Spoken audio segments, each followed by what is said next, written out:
Você já se sentiu inútil? Já percebeu que a vida pode ser vã? Bem, eu estava lendo agora aqui a segunda carta que Paulo escreveu aos Coríntios, capítulo 6, versículo 1.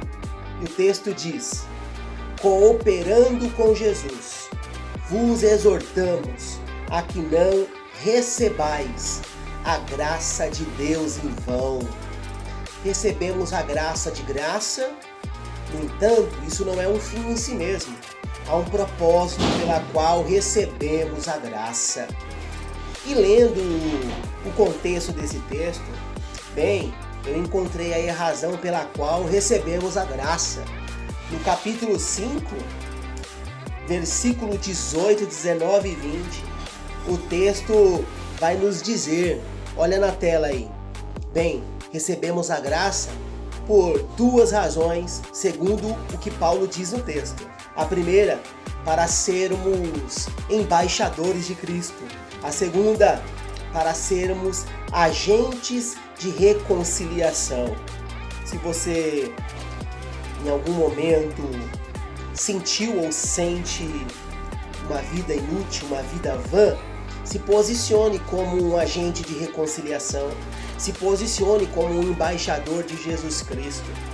Bem, no próprio texto do capítulo 5, do versículo 2 ao versículo 10, nós vamos encontrar aí pelo menos 40 adjetivos que autentica a vida de um reconciliador, um agente reconciliador ou um embaixador de Jesus Cristo.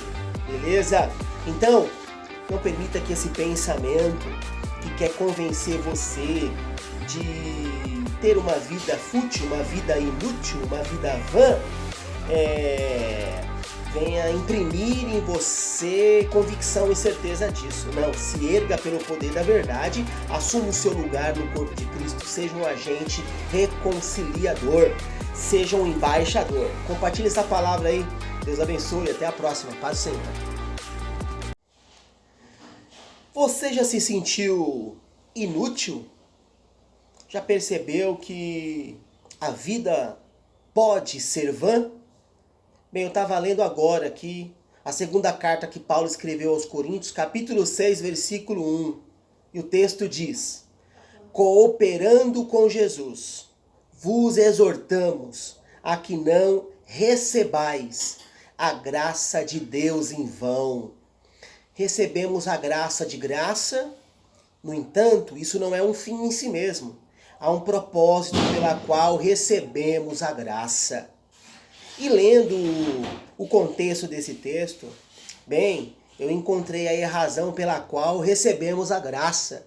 No capítulo 5, versículo 18, 19 e 20, o texto vai nos dizer, olha na tela aí, bem, recebemos a graça por duas razões, segundo o que Paulo diz no texto. A primeira, para sermos embaixadores de Cristo. A segunda, para sermos agentes de reconciliação. Se você em algum momento sentiu ou sente uma vida inútil, uma vida vã, se posicione como um agente de reconciliação. Se posicione como um embaixador de Jesus Cristo. Bem, no próprio texto do capítulo 5, do versículo 2 ao versículo 10, nós vamos encontrar aí pelo menos 40 adjetivos que autentica a vida de um reconciliador, um agente reconciliador ou um embaixador de Jesus Cristo. Beleza? Então, não permita que esse pensamento que quer convencer você de ter uma vida fútil, uma vida inútil, uma vida vã, venha imprimir em você convicção e certeza disso. Não, se erga pelo poder da verdade, assuma o seu lugar no corpo de Cristo, seja um agente reconciliador, seja um embaixador. Compartilhe essa palavra aí. Deus abençoe, até a próxima. Paz do Senhor.